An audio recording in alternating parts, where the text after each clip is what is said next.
Hello guys, welcome back to my channel సాత్విక talks. ఈరోజు మన ఛానల్లో రెసిపీ వచ్చేసి mini Choco Bar ice cream. And పిల్లలకి ఎంతో ఇష్టం కదా ఐస్ క్రీమ్స్ అనేవి. అండ్ ఇవి ఇంట్లోనే ఈజీగా ప్రిపేర్ చేసుకోవచ్చు. అండ్ ఈ సమ్మర్లో చాలామంది ప్రిఫర్ చేస్తారు కూల్గా ఉండాలని చెప్పి. అండ్ ఈ రెసిపీని ఈజీగా ఎలా చేసుకోవాలో నేను మీకు చూపిస్తాను. ఇప్పుడు మనం ప్రాసెస్లోకి వెళ్ళిపోదాం. ఇక్కడ ఒక బాండి తీసుకొని అందులో 1/2 లీటర్ మిల్క్ తీసుకున్నాను. ఫుల్ ఫ్యాట్ అయినా పర్లేదు, అండ్ నార్మల్ మిల్క్ కూడా మీరు యూస్ చేసుకోవచ్చు. ఇప్పుడు ఇది పొంగొచ్చేదాకా మనం వెయిట్ చేయాలి.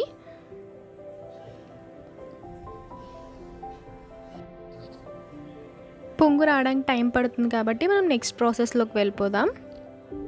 ఇప్పుడు ఒక కప్ తీసుకొని అందులో 2 టేబుల్ స్పూన్స్ కార్న్ఫ్లోర్ తీసుకున్నాను నేను.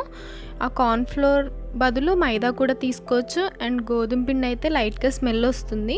సో కార్న్ఫ్లోర్ తీసుకొని మైదా కానీ తీసుకోండి. అండ్ ఇప్పుడు అందులో 1/4 కప్ మిల్క్ యాడ్ చేసి మిక్స్ చేసుకోండి. ఎలాంటి లంప్స్ లేకుండా మిక్స్ చేసుకోవాలి. చూపిస్తున్నాను కదా అలాగా. అండ్ ఇక్కడ చూసారు కదా, పాలు అనేవి పొంగు రావడం స్టార్ట్ అయింది. అండ్ ఇప్పుడు ఆ పొంగు వస్తున్న దాన్ని ఒకసారి కలుపుకోండి. అండ్ పొంగు వచ్చిన తర్వాత కూడా ఒక 5 మినిట్స్ స్టిర్ చేసుకోవాలి బాగా.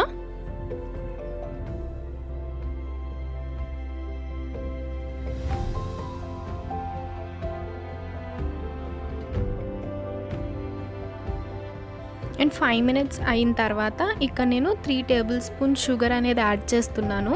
అండ్ మీరు ఇంకో కొంచెం స్వీట్గా కావాలనుకుంటే ఇంకొంచెం షుగర్ అనేది యాడ్ చేసుకోవచ్చు. ఇక్కడ నేనైతే 3 టేబుల్ స్పూన్స్ వేసుకున్నాను. షుగర్ మొత్తం కరిగేదాకా కలుపుకోవాలి.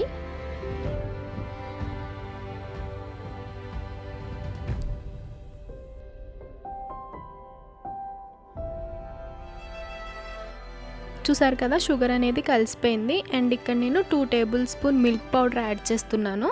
అండ్ ఒకవేళ మీ దగ్గర మిల్క్ పౌడర్ లేకపోతే మీరు స్కిప్ చేసేయచ్చు. మిల్క్ పౌడర్ వేస్తే పాలు అనేవి కొంచెం థిక్ అవుతుంది. అండ్ ఎలాంటి లంప్స్ లేకుండా మిక్స్ చేసుకోండి.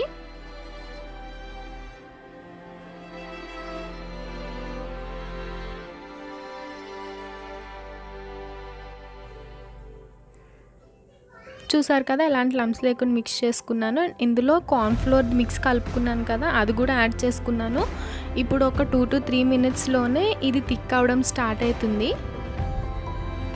సో ఒకసారి మిక్స్ చేసుకుంటూనే ఉండండి. అండ్ మెల్లమెల్లగా అది థిక్ అవుతుంది.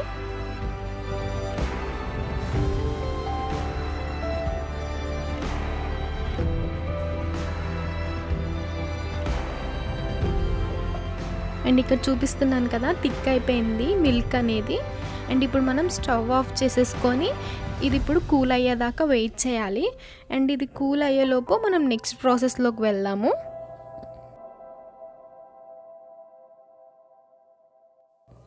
ఇక్కడ నేను ఒక బౌల్లో వాటర్ తీసుకున్నాను. అండ్ అది కొంచెం హీట్ అయిన తర్వాత అందులో ఇంకొక చిన్న బౌల్ అనేది ప్లేస్ చేసుకొని అందులో మనం చాక్లెట్ అనేది యాడ్ చేస్తాము. అండ్ మీరు ఎలాంటి చాక్లెట్ అనేది యూస్ చేసుకోవచ్చు. ఇక్కడ నేను 10 రూపీస్వి డైరీ మిల్క్స్ ఉంటాయి కదా, అవి తీసుకున్నాను. మీరు లేకపోతే డార్క్ చాక్లెట్ అన్నా కూడా మెల్ట్ చేసుకోవచ్చు.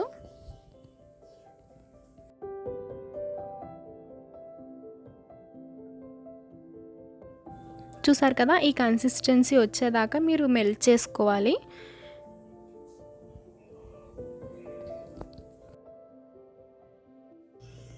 ఇప్పుడు నెక్స్ట్ నేను కప్స్ తీసుకున్నాను. టీ కాఫీ కప్స్ ఉంటాయి కదా, మీరు లేకపోతే ఐస్ క్రీమ్ మోల్డ్స్ కూడా తీసుకోవచ్చు. అండ్ ఇప్పుడు వీటికి ఇలా కట్ చేసుకుంటే ఐస్ క్రీమ్ అనేది తీసేటప్పుడు ఈజీగా వచ్చేస్తుంది. సో నేను అన్ని కప్స్కి అలా కట్ చేసుకున్నాను. అండ్ ఇక్కడ చాక్లెట్ ఉంది కదా, థిక్ చాక్లెట్లా ఉండాలి. అండ్ ఇప్పుడు ఆ చాక్లెట్ మొత్తాన్ని ఒక కప్ సైడ్స్కి మొత్తం అప్లై చేస్తాను. ఎడ్జెస్కి ఇంకా డౌన్ సైడ్ పార్ట్కి మొత్తం నేను ఇక్కడ ఒక కప్కి అప్లై చేసి చూపిస్తాను. అండ్ స్పూన్తో అలా బ్యాక్కి ప్రెస్ చేస్తూ ఉంటే చాక్లెట్ అనేది కప్స్కి బాగా అంటుకుంటుంది.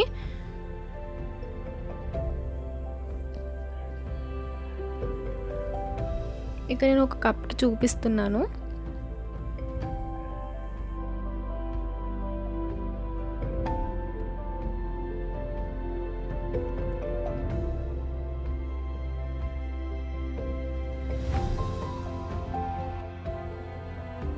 సేమ్ ఇలానే అన్ని కప్స్కి కూడా అప్లై చేసుకోవాలి మనం.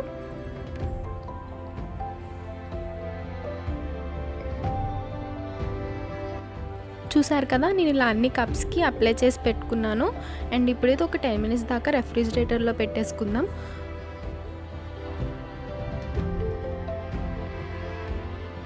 అండ్ ఇది వచ్చేసి స్టార్టింగ్లో మిల్క్ తీసుకున్నాను కదా, ఇది కూల్ అయిపోయింది. అండ్ నెక్స్ట్ ఇక్కడ నేను ఒక జార్లోకి తీసుకున్నాను. అండ్ అందులో నేను ఫ్రెష్ క్రీమ్ అనేది యాడ్ చేస్తున్నాను. 3 to 4 table spoons fresh cream అనేది యాడ్ చేసుకోవచ్చు. మీ దగ్గర ఫ్రెష్ క్రీమ్ లేకపోతే మిల్క్ మీద మీగడ వస్తుంది కదా, సో అదన్నా యాడ్ చేసుకోవచ్చు. అది కూడా వేసుకుంటే ఇంకా టేస్టీగా ఉంటుంది. అండ్ ఈ ఫ్రెష్ క్రీమ్ అనేది మార్కెట్స్లో అవైలబుల్గా ఉంటుంది. ఇక్కడ నేను అమూల్ది తీసుకున్నాను.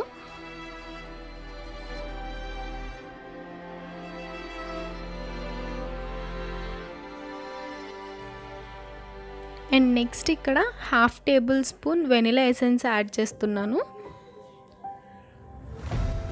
ఇప్పుడు మనం దీన్ని మిక్సీ పట్టుకోవాలి. ఆఫ్ చేసుకుంటూ ఆన్ చేసుకుంటూ మిడిల్లో వేసుకుంటే ఈ కన్సిస్టెన్సీ వచ్చేదాకా వేసుకోవాలి.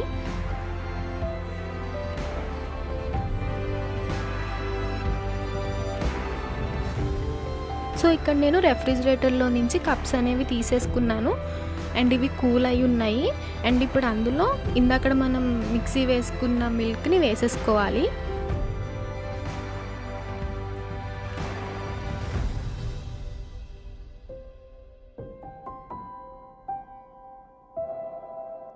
చూసారు కదా, ఇలా అన్ని కప్స్లో మిల్క్ అనేది వేసేసాను. ఇక్కడ నేను ఇలా కప్స్ తీసుకొని సిల్వర్ ఫాయిల్ తీసుకున్నాను. అండ్ ఆ సిల్వర్ ఫాయిల్తో కవర్ చేసేయాలి. అప్పుడే పైన ఐస్ లేయర్ అనేది ఫామ్ అవ్వకుండా ఉంటుంది, మనం ఎక్కువసేపు రెఫ్రిజిరేటర్లో పెడతాం కాబట్టి. సో ఇలా అన్ని కప్స్కి ఫాయిల్ అనేది పెట్టేసుకోవాలి.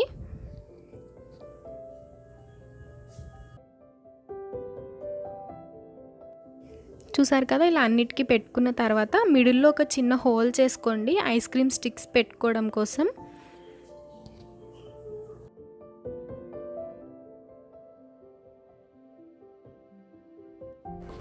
ఇక్కడ చూసారు కదా, ఇలా హోల్స్ పెట్టేసుకున్న తర్వాత పైన ఇందులో మనం స్టిక్స్ అనేవి ప్లేస్ చేసుకోవాలి. చూడండి, 1 by 1 ప్లేస్ చేసుకుంటున్నాను.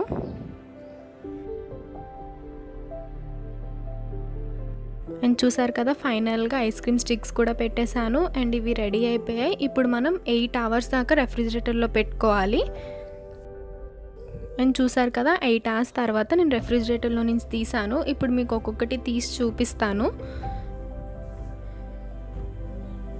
చూసారు కదా, ఫాయిల్ పెడితే ఎలాంటి ఐస్ అనేది ఫామ్ అవ్వదు.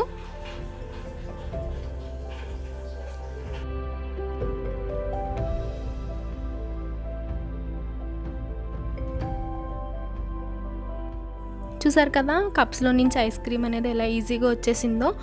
అండ్ ఇది కొంచెం క్రీమీగా చాలా బ్యూటిఫుల్గా కనిపిస్తుంది కదా. అండ్ ఇలా ఐస్ క్యూబ్స్ తీసుకొని దానిపైన ప్లేస్ చేసుకోండి ఐస్ క్రీమ్ అనేది. అండ్ అన్నీ అలా తీసేసుకొని సైడ్కి ఐస్ క్యూబ్స్ మీద పెట్టేసుకోవాలి. అండ్ నెక్స్ట్ ఇక్కడ నేను లాస్ట్ కప్ కూడా చూపిస్తున్నాను. అండ్ ఇక్కడ నా చాక్లెట్ లైట్గా కరిగినట్టు అనిపిస్తుంది కదా, అంటే మాకు ఇక్కడ పవర్ కట్ ఉంది, సో అది లైట్గా కరిగింది. అండ్ మీకు నార్మల్గా ఉంటే గట్టిగానే ఉంటుంది. అండ్ ఈ రెసిపీని మీరు కూడా ఇంట్లో ట్రై చేసి ఎలా వచ్చిందో కామెంట్ బాక్స్లో చెప్పండి. అండ్ ఇది కనుక నచ్చితే లైక్ చేసి షేర్ చేసి కామెంట్ చేయండి. Please do subscribe my channel. And further videos కోసం నా ఛానల్ చూస్తూనే ఉండండి. అండ్ మీరు కూడా ఇంట్లో ఒకసారి ట్రై చేయండి.